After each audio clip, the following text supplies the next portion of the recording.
Good afternoon, everybody. Thanks for joining us on what is our last Capital Chat of 2025. That's actually kind of hard to believe.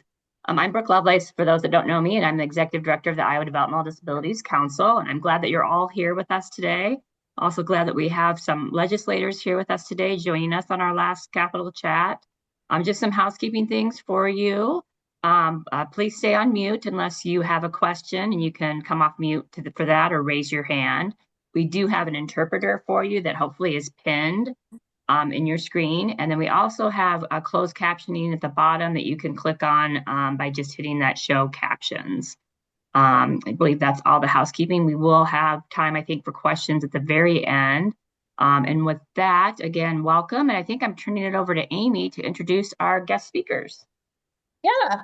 Well, thanks, Brooke. Thanks, everybody, for joining us on a chilly day. We had like 83 registrants, so I'm assuming we'll keep getting more coming in. But I did want to let people know that we do have Representative Turek joining us a little bit later. So a lot of you joined to hear an update on Let Us Work campaign and the Work Without Worry update. So that will happen at 12:30. He'll be joining us. But this morning, right up front, we wanted to, I think in the last Capital Chat, we talked about how we have some new leaders on the Health and Human Services Committee.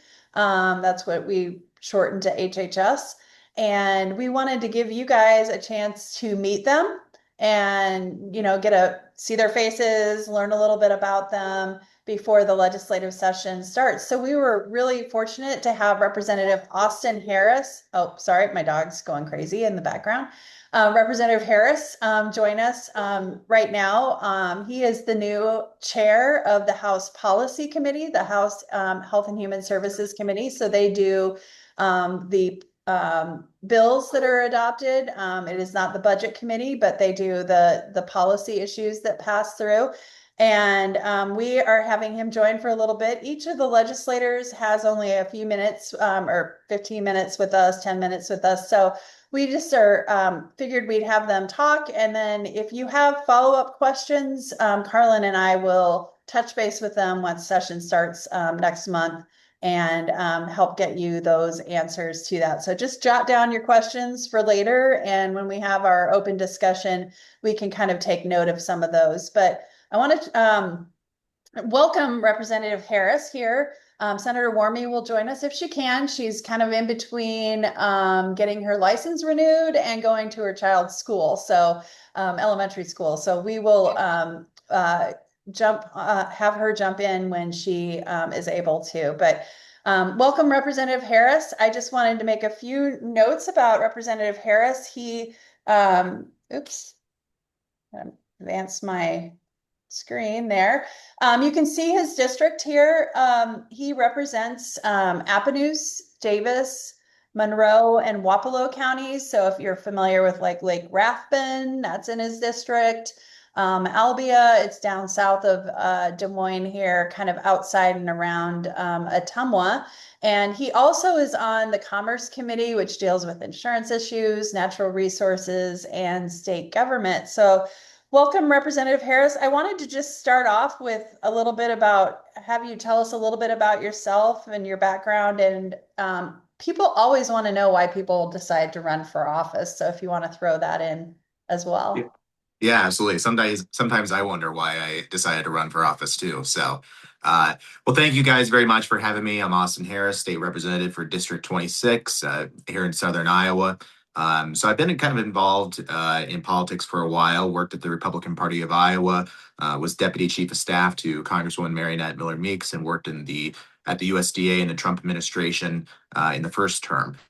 Decided to run for office in 2022 when we had an open seat after redistricting, and had a competitive primary, but won that. But now serving my second term in the Iowa House. And as Amy mentioned, I recently became chair of the House Health and Human Services Committee. Previously, I was chairman of the Education Appropriations Committee. So this is a big turn. So born and raised on my family farm in Moulton. It's where I'm at today right now, actually. So, Southern Iowa is in my blood.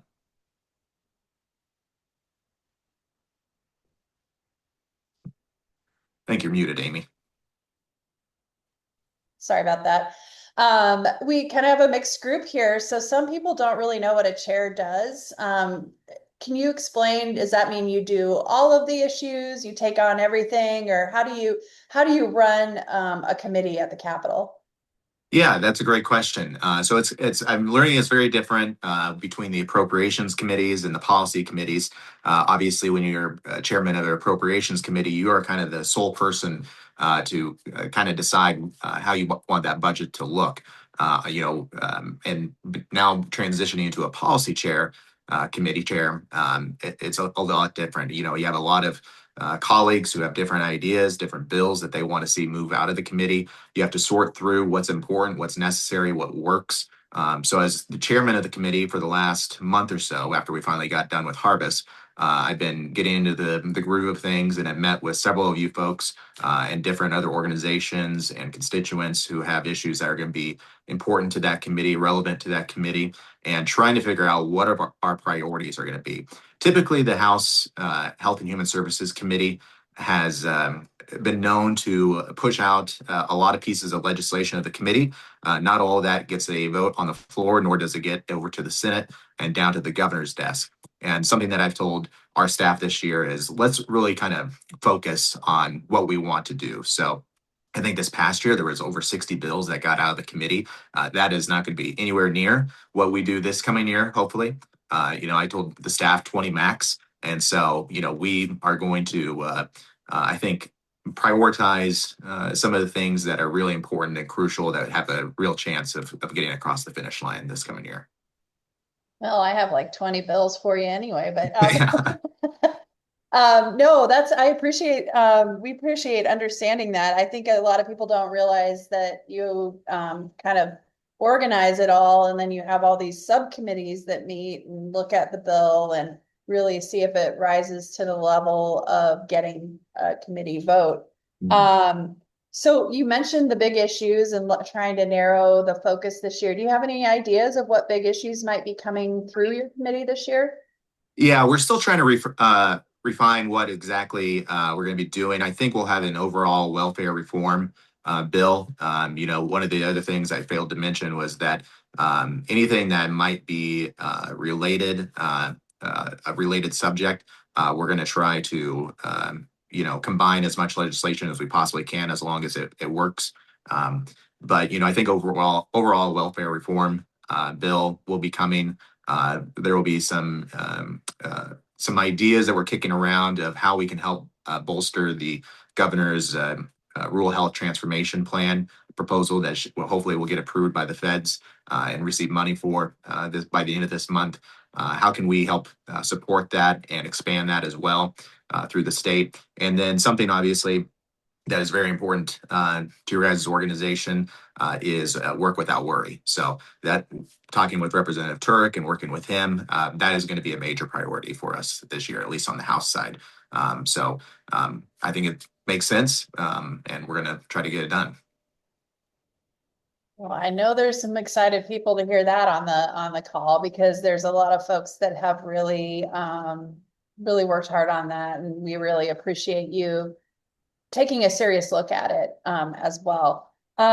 If you were king of the world, and maybe you actually probably are, what if there's one thing that you could make sure got done this year into the governor's desk, what would that be? Well, pay increase bill would be nice, but that's not going to be relevant to the HHS committee. But all joking aside, I honestly, and I'm not trying to pander to this group or anything at all. I really wish, if I were king of the world, that we would get work without worry done. To me, it's just common sense. People who want to work more should be able to do so. We obviously, I've met with some folks who, own their own business, who aren't able to work as much because they're going to be kicked off Medicaid for it. And so to me, it's just common sense. I want to get it done. It's a major priority for me this year. It's probably my top priority, and look forward to working with Representative Turek and others to try to get it done this year. That's fantastic. And I know just for everybody on the call, he has said that in multiple meetings. So it is not just being said for you guys. I know Carlin has met with him already, and Zach and some other advocates have worked there. Well, this is all really great information. One thing, I do have your email on here, and I was just going to tell people that it's probably easiest since this job as HHS chair is really could be a full-time job. A lot of people don't realize legislators are part-time. Even though it's not part-time work, it's full-time work, but they are paid part-time and have other jobs that they have to go back to. And HHS, you do take on a lot. You spend a lot of time outside the legislative session meeting with the thousands of people that have an interest in the HHS committee. But so that's why I mentioned if you have questions, keep them so that Carlin and I can kind of aggregate that and help get that information to him rather than everybody individually sending, because I can imagine you get thousands and thousands of emails a day, and you try to get to your constituents first. And is there suggestions you have for people if they want to advocate? Should they talk to their own legislator first and then ask them to connect with you? Or how do you advise people to advocate? Absolutely. Yeah, I was going to mention that. So thank you for bringing that up, Amy. I appreciate being here and talking with you all and meeting with everybody that I possibly can. But I'm just one of 100 in that building, or at least in the House side. So it's important for everybody on this call to reach out to their senator, reach out to their representative, talk to them about it, especially when it comes to the Work Without Worry bill, and share a personal story. I mean, facts and figures are important and help guide us, but really, I think what motivates legislators, what motivates politicians are personal stories that they hear specifically from their constituents. So engage with them, talk to them. Don't wait till the last minute to do it. Start right now. And so I think that will go a long way in helping push that piece of legislation through. Excellent. Well, thank you, Representative Harris. I know you've got a busy meeting schedule and you got a nice snowy blanket out there. I'm sure if you got to get anywhere, it's going to take a while. So we really appreciate your coming on. And I think Senator Warme said she'll call in about 10 minutes. So we might just start moving forward with our agenda. But thank you so much for joining us. I appreciate it. Yes, thank you. Bye-bye. Thank you, Representative. Well, I'm going to turn it over to Carlin. We're going to skip over to Representative Turek. Is he on yet, or? He is on. I'm here. All right. Well, thanks for joining. I'm going to turn it over to Carlin then. Well, great. I get to introduce a representative who has become a friend. Representative Turek and I knew each other from a previous organization, and when he got elected to the House of Representatives, I couldn't have been more thrilled because I knew what a difference he could make. And so it is my pleasure to introduce him today so that he can talk about some legislation that he's been working on for the last 2-3 sessions ever since he started. And it's great to hear Representative Harris showing his support for it, because I know that's something that Representative Turek has been looking for is some support and common ground. So glad to have you here today, Representative Turek, and we'd love to hear what you're working on, especially with Work Without Worry. Yeah, it's great to be here with you all. I'm actually here at the Capitol, here at my desk. Seems very appropriate for a Capitol chat. I'm incredibly grateful to hear what Representative Harris said. I will say this.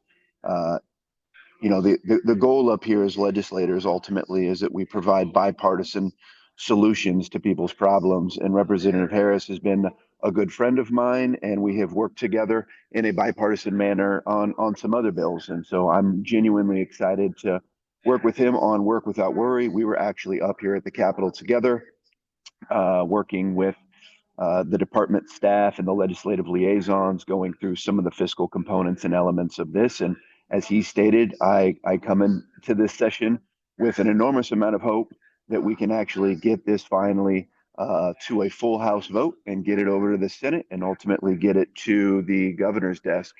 I think most of you are at least somewhat familiar with me, but for those that aren't, I'm Representative Josh Turek. I represent Council Bluffs and Carter Lake in the Iowa legislature. Very proud to be the first permanently disabled member of the Iowa legislature. And unfortunately, the Iowa Capitol wasn't even fully accessible. Now we've got a ramp here in the Capitol. I'm looking at it right here. It's the People's House. It should certainly be open and available to everyone, regardless of disability or not.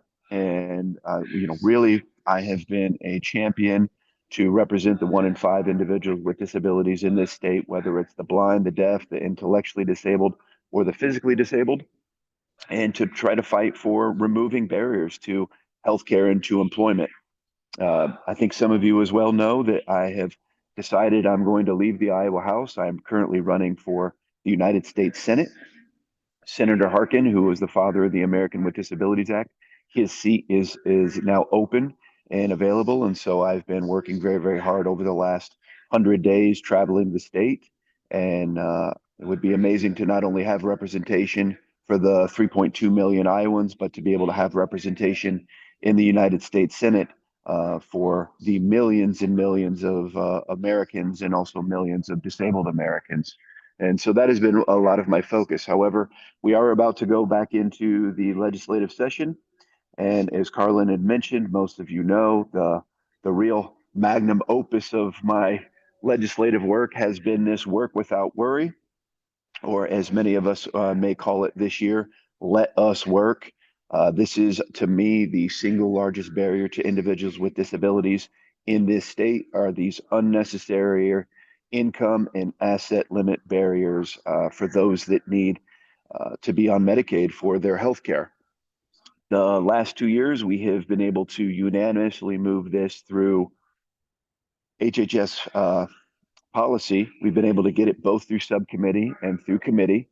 But as you heard Representative Harris say, there is commitment on both the Republican and Democratic side to be able to see this get to a full House vote. And I can say that that is certainly not just lip service. As I said, Representative Harris has already come up here to the Capitol with me. We've been working on some of the language and some of the changes to it. I also got a call yesterday from Representative Wills, who is on HHS policy, and he has said, Josh, this is 100% one of our priorities in this. We want to see this get to the finish line. What this is, essentially, I think most of you are familiar with it, but it's for those of you that would be on Medicaid for your health care. Right now, we have 250% of the poverty line limit on income. It's a real big barrier. And then the other side is the asset limit, $12,000 for an individual.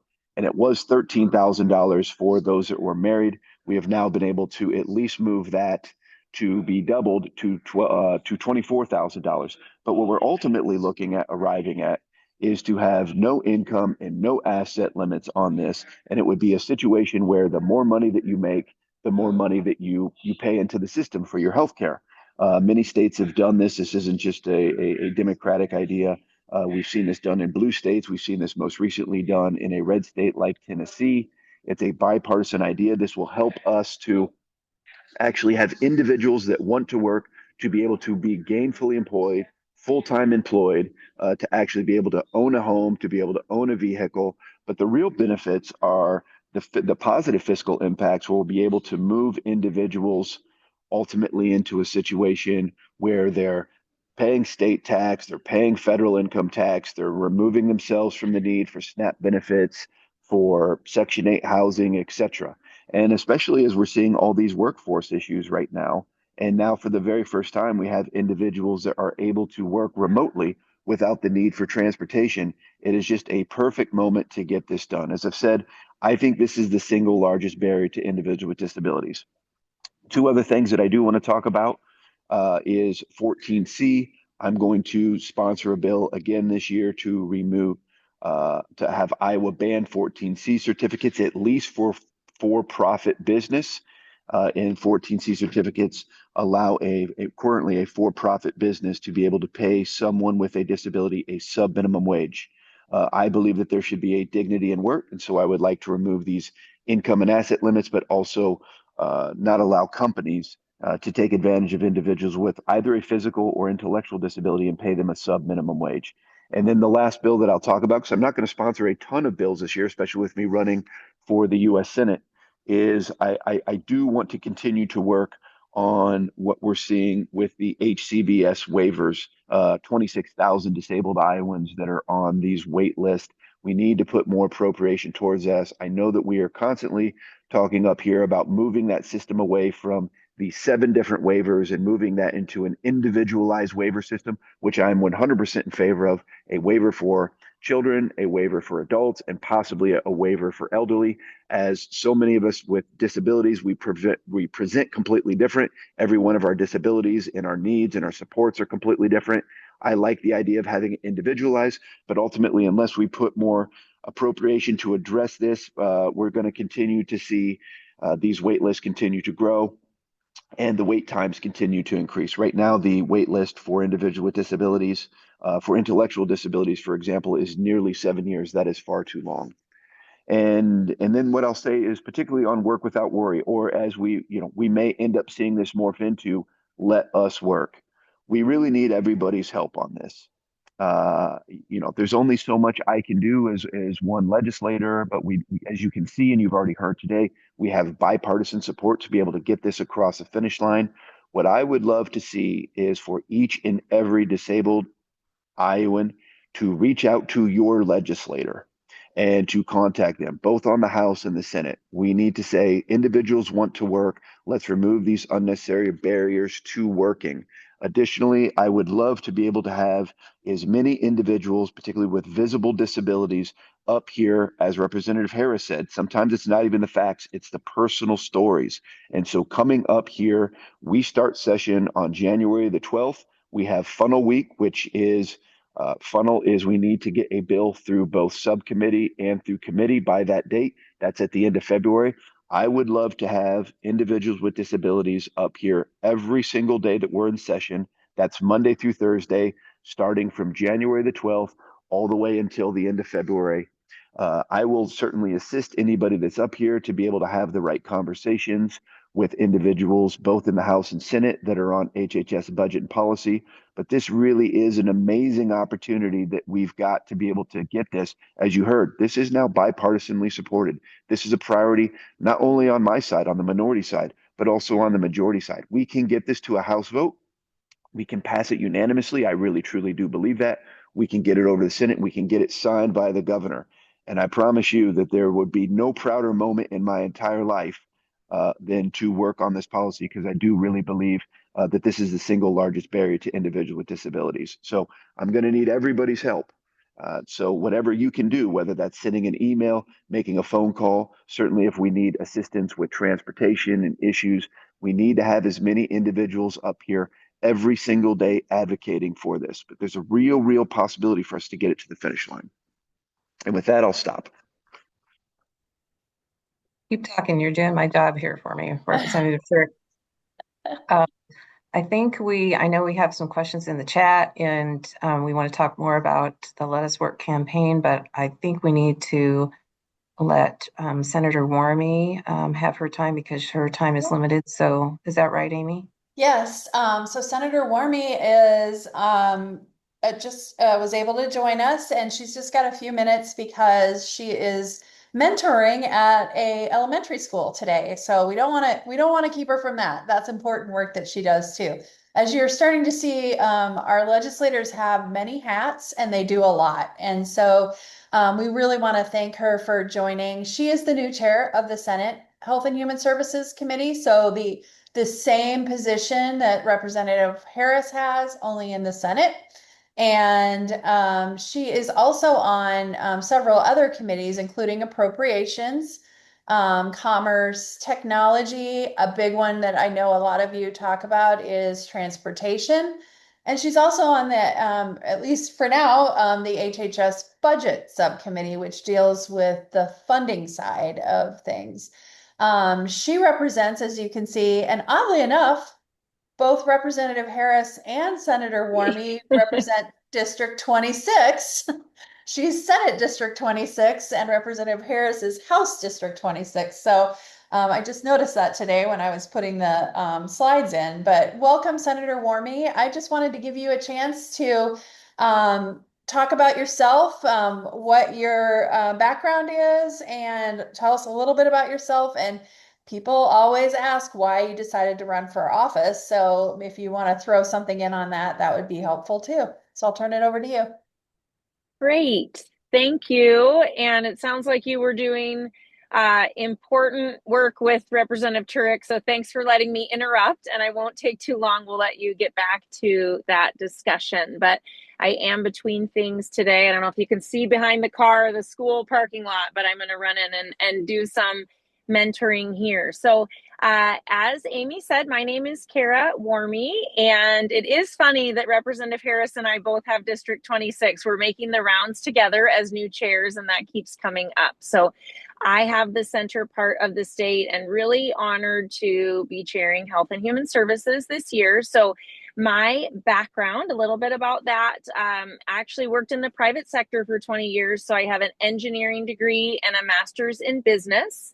And it was through the COVID pandemic when I made a big shift in my life, like a lot of people did. Had already been working remotely for years in Iowa, heading into that. And so by the time it ended, I really just wanted to get more engaged locally in my community. So I started substitute teaching at my daughter's schools. I have two daughters now who are 8th and 10th graders. They were younger then, and really saw the mental health needs in schools. And so that was a lot of the push for me. I started working at a large behavioral health nonprofit that serves youth and families across the state, saw the impact that public policy has. And my senator was the chair of Health and Human Services. And so I was talking to him a lot about the challenges I was seeing in schools and within the nonprofit sector.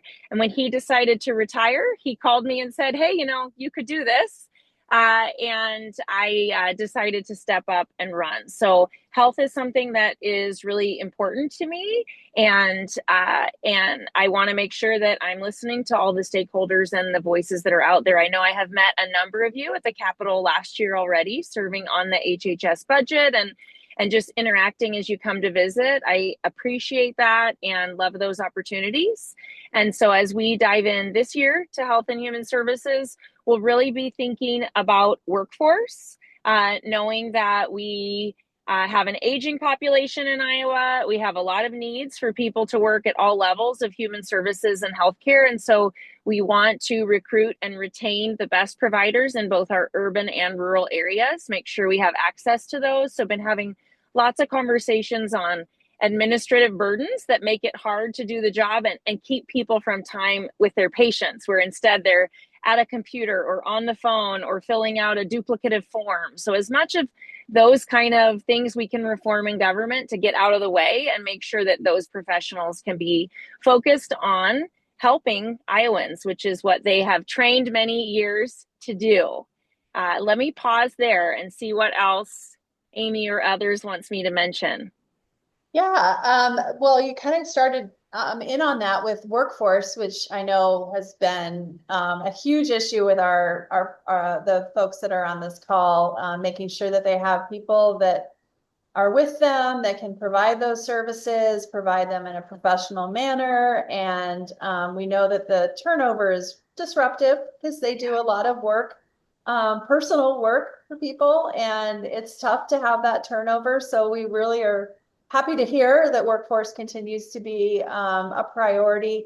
What other things do you think are going to come up this year? If you look in your crystal ball, what kinds of things you could see, maybe not necessarily coming out of committee, but things that the committee probably will be looking at? Yeah, so we know that cancer has been a big focus in Iowa. Unfortunately, it's an area we're leading that we don't want to lead, with some of the highest cancer rates and some increases in certain ones. And so we allocated money last year to the University of Iowa Department of Public Health to dig in and see if we could understand why. We know it won't be a silver bullet single answer, but they've isolated which are the cancers where Iowa over indexes, and they're digging into some of the things we might be able to do. So I expect to receive and react to that information and look at where it's education, where it might be a policy shift, where it might be a partnership with local public health or other nonprofits, other entities. So I know that will be a focus. Another one is the rural health transformation application that we made. The governor's office and the Department of Health and Human Services did a great job piecing together our application, which could be hundreds of millions of dollars in federal funds, into Iowa to help in rural health and really to help statewide. And so there are things we can do from a policy perspective to codify some of the things in that application, which would increase our score and help us beat out the other rural states who are applying for those funds. So really excited about that application. And there's a number of pieces in that I expect to see hitting us from a policy perspective. Thanks. Yeah, we probably need to plan on talking a little bit about that in our capital chats in January, because we haven't really touched on that. And it really does help bring more stability to rural health services, which anybody out in rural Iowa, disability or not, is really important for their family. Right. And important for economic development, right? So, because businesses want to make sure that that's available.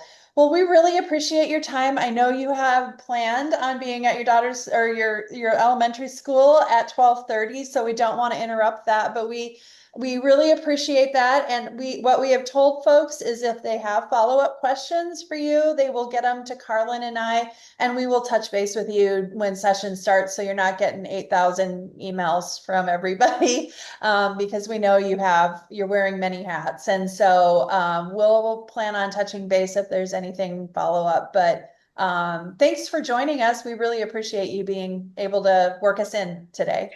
Absolutely. Thanks for having me, and everybody have a wonderful day and happy holidays, and look forward to seeing you at the Capitol. Thank you very much. Well, Carlin, I'm going to turn it back to you. If there's any questions for Representative Turek, or just let me know if you want to go on to the next slide about the Blitz. Well, we can probably tie those two things together. I appreciate Evan putting a question in the chat that says, what can an individual do to assist moving work without worry forward? And that's perfect, because that's what we were going to talk about. And I'll let Representative Turek or Representative Harris maybe answer that first because they're the experts in moving things forward, before I give my opinion here. So you want to chime in?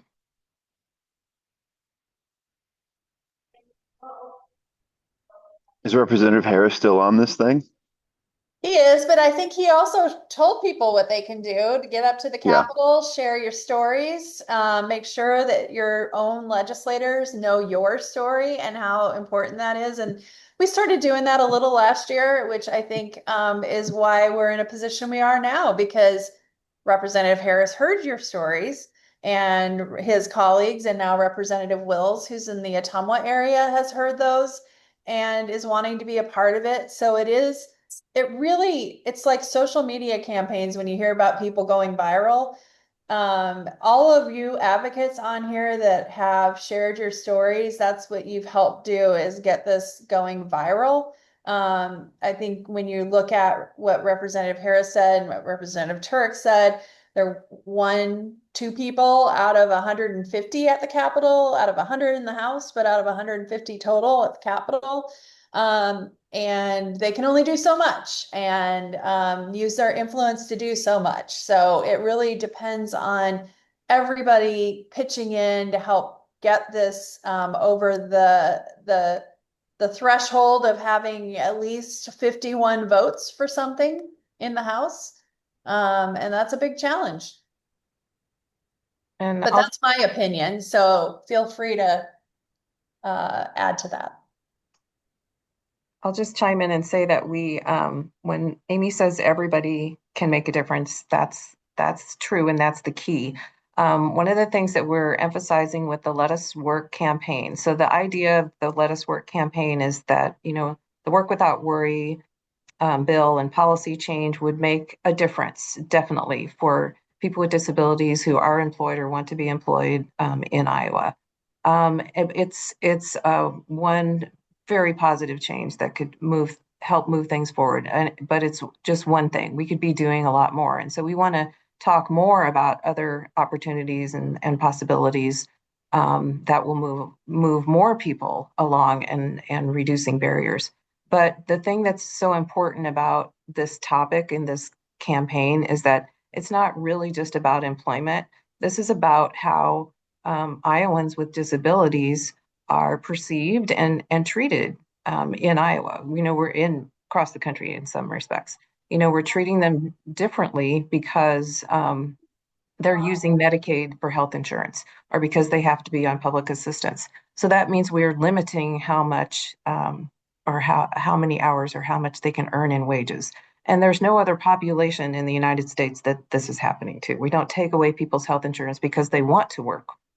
It's usually the other way, or the other way around. So you lose your job, you lose your health insurance, and nobody wants that either.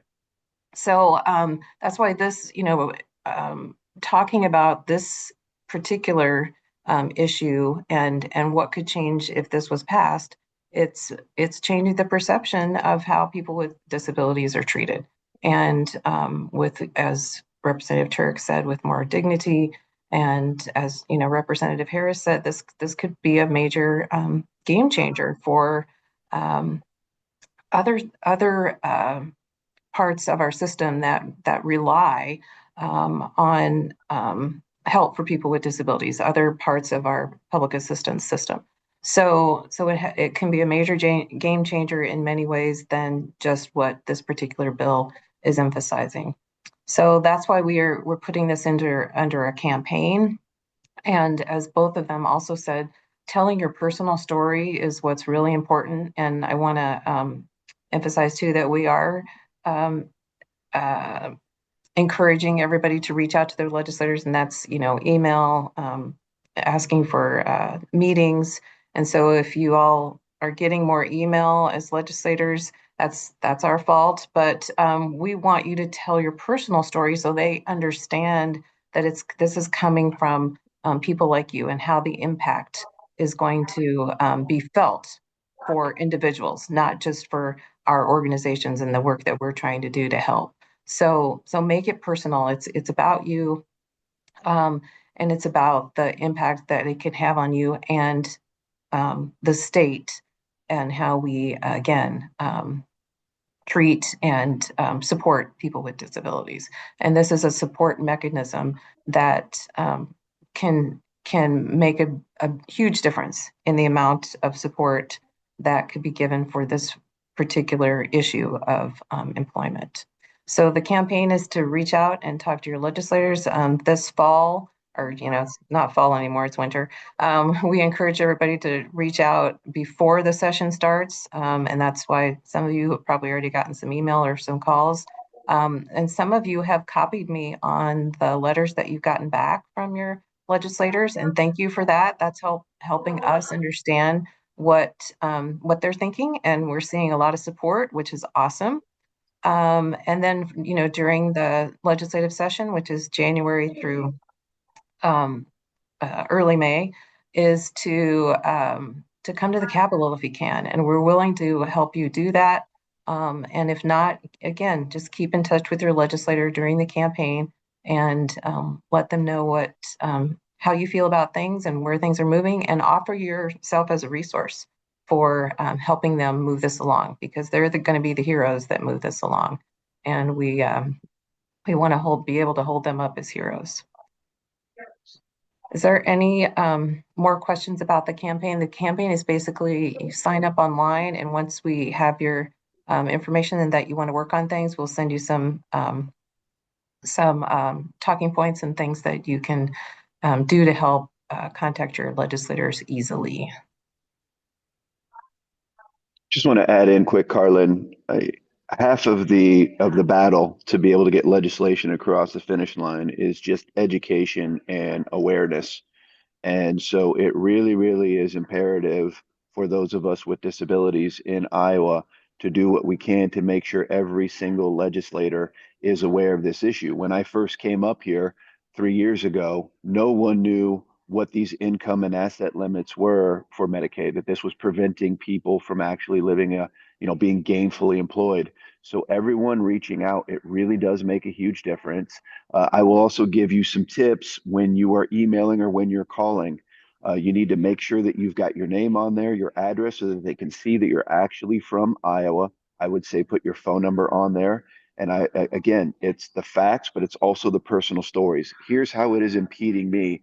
This is what it's preventing me from doing, from getting married, being gainfully employed, whatever your situation is, make sure that it's in there. And I would also say less is more. The shorter, the better. If it's pages and pages, we as legislators, we get hundreds, if not close to 1,000 once we get to this part of the year.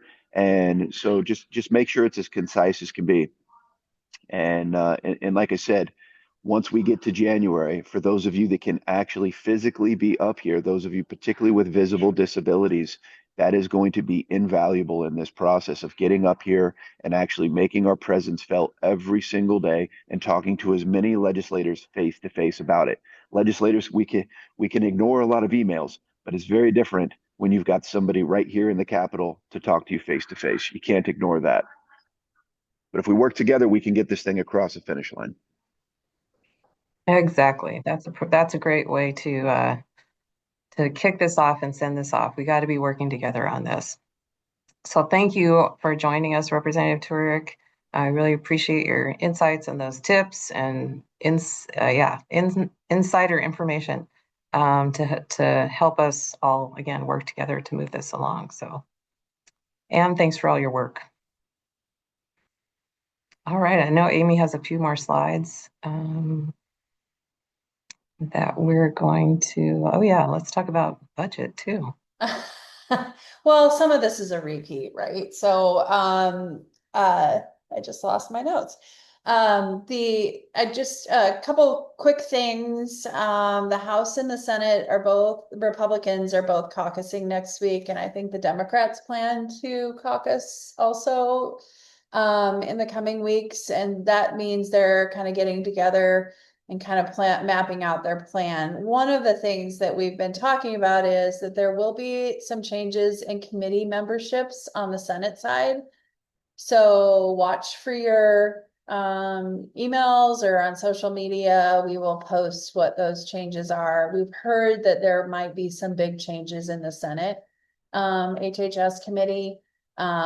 We heard that from the new leader a few weeks ago. And so we'll be watching that. For those that you might live in House District 7, that's up in like the Rockwell City area, so north of Fort Dodge kind of area.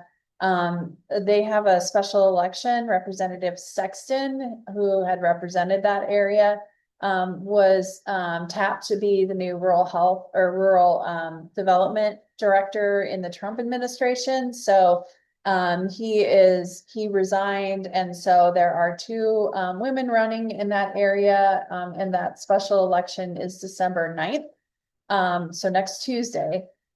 You might want to get out and vote. You could probably vote, you can vote at the your county auditor's office on Saturday. They'll be open, as well as Monday. If you wanted to vote early, if you were worried about getting out in the snow or getting transportation, you can do that early. And we will have a new state representative to announce next week. And then and I would say one individual is a small business owner and the other is a speech language pathologist. So we're looking forward to seeing who this new person will be. And then on December 30th, right before the new year, there is a special election for Senator Claire Celsey's seat over in the western side of Polk County. She's got a little sliver of Dallas County. That's kind of the Windsor Heights, West Des Moines area. And there are two individuals running in that seat as well. So we will have a new Senate district senator at that point in time.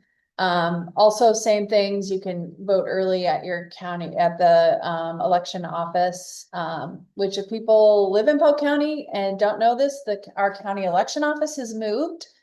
So make sure you go to the right place. It's not in the downtown area anymore, so it'll be a little more accessible than it was before.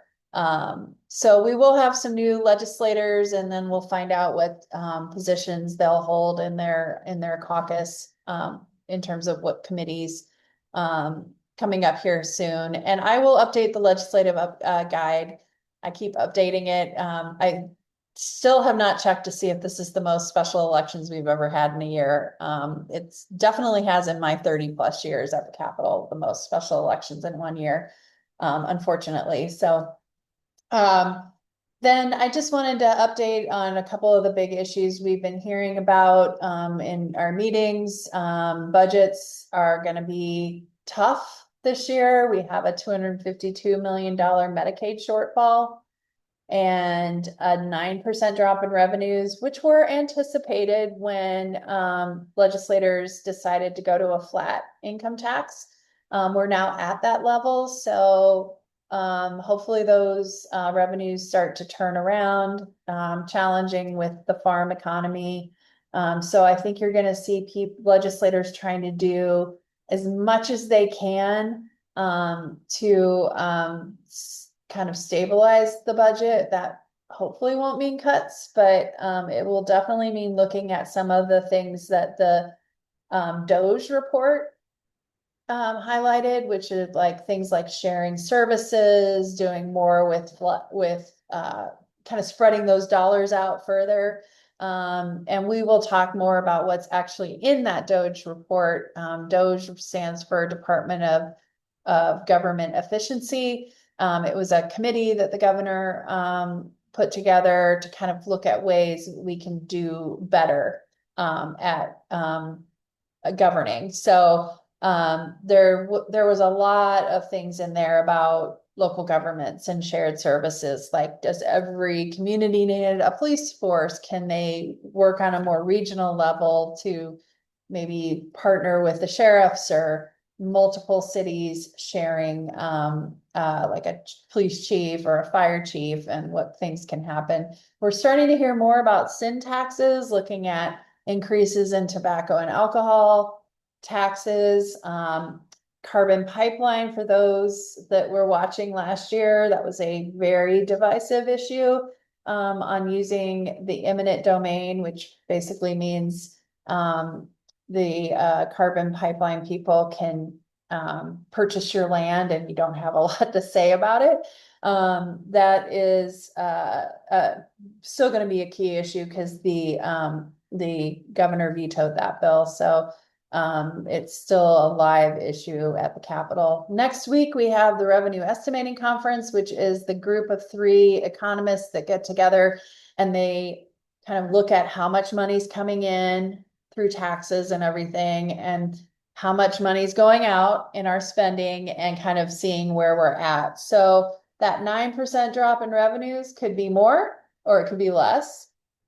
But by law, the governor has to use the estimates that this group comes up with to build her budget, which she'll announce on the Tuesday after session begins. So that's the 13th, I think. It's that week, whatever that date of that Tuesday is. So she'll announce that her budget then, and we'll kind of know where she's directing spending. But we know a lot of it will be around rural health, and cancer is really coming up, as Senator Warme mentioned, to address those issues. I also want to remind people that there was a bill that would have required Medicaid to allow options for catheter tubing and stuff that are a lot of times Medicaid will only pay for ones that have cancer causing components to that. And so there might be an opportunity to talk about things like that too, to make sure that you're not giving people who use that equipment a higher incidence of cancer. And so those are kind of some of the things we've been hearing, and you heard from legislators some of their stuff. I probably need to add work without worry to my list. It sounds like that's good news. And that's my report. I will mention that We have one other state representative who's new on the HHS committees, Representative Austin Baith. He's a physician and is seeing patients today.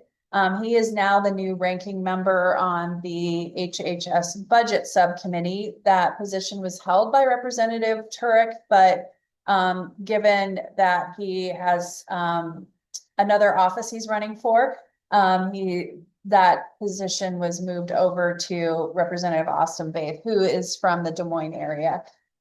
So he will join us in January to kind of do the same thing that Representative Harris and Senator Warme did today and introduce himself. So we will make sure we schedule that when we move to our half-hour capital chat. So just a couple of things. You'll see Governor will announce her priorities and budget on January 13th. We're back in session January 12th. Legislators have a short deadline this year to request bills. So if there's new bills that they want to have their name on, they have to request those. They don't have to have them filed by then, but they have to request them by January 23rd. So that's just 2 weeks into session. They have to already have those requested. And then it's just a month later that you have that first deadline where a bill has to get out of its first committee. So, for instance, if there's a new work without worry bill, that will need to come out of committee by that February 20th date. Our schedule is going to change. We're going back to our every other Friday chats for a half an hour. So there'll be quick updates on things going on, and we'll have our written reports going out. We'll continue to do our bills of the week, which I hope everybody found useful last year. We had a bill of the week that went out to advocates and legislators to kind of give them some information about bills that you're tracking and highlighting and thinking are good policy.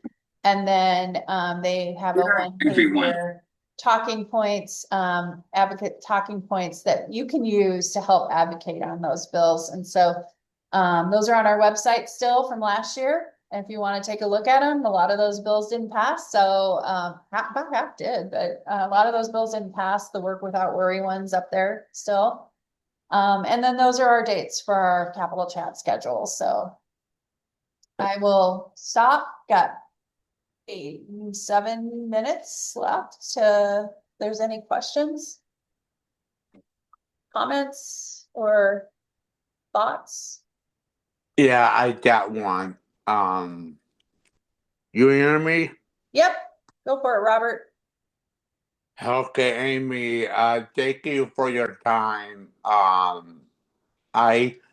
I've been trying to talk to the governor. I've been trying to call the office.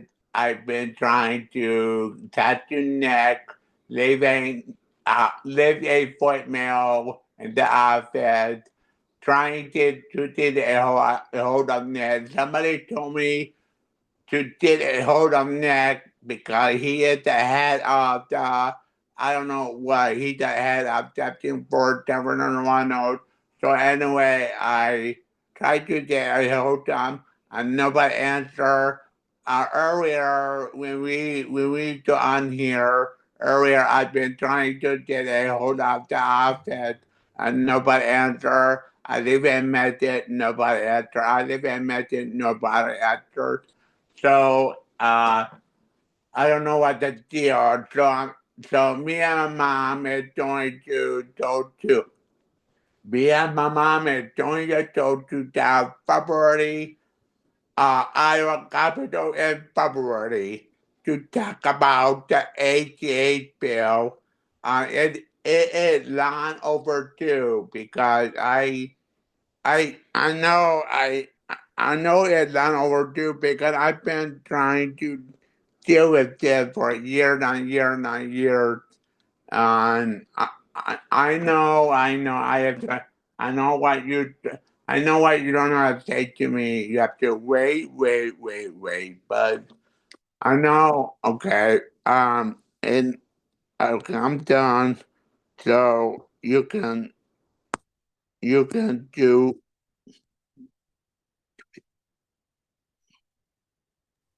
Thanks, Robert. Yeah. I know that if you left a message with the governor's office, it for sure went to her staff to make note of that. They may not have the answer or have something for you right away, but I know I know that Amy, they make note of those and like try to follow up afterwards. yeah, So that yeah, might be yeah. the reason. If you Oh, didn't hear anything, or if you were just leaving a comment, they definitely got that information. Amy, I want to stop you right there because I believe me, I talked to that governor bravely. I talked to that governor bravely on that governor day, in her own words, she told me that she is going to talk to me on Zoom. That are her own words. That was about, I don't know what year, about we were at the way station in Adele, having that semi, wait on that semi, and I talked to the governor, and the governor looked at my mission, my awareness, and everything, and I'm pre and that's why I've been trying to get a hold of them, and nobody answer. And and I went, and now I feel like they are taking my calls. And believe me, I've been trying to call that lady. I don't know her name. And I talked to that lady, and the lady told me that we will get the message to somebody. And okay, so somebody would that was a couple of days ago, and somebody now returning my phone call. And I hate that when somebody now return my phone call, because it made me feel like they they they don't want to deal with me or something. Well, we appreciate how persistent you are, Robert. Yeah, but you did what did you take a fine for me about that governor, about not about keep calling that governor on ask them about what is the deal with that? I think we can talk to Carla, and I will talk and see what we can do and Brooke can do. I know Brooke has regular meetings with HHS, and so let's see what we can do. We'll get Okay, back to you. okay. Thank you, everyone. I know we're at a minute now, so I'll give you 30 seconds of your day back. And this is recorded, so if anyone you know didn't get to be on it, it'll be up on our website here next week, and you can watch it. And have a great holiday. Yeah. Happy holidays, everyone. Be safe out there. Thanks, everybody.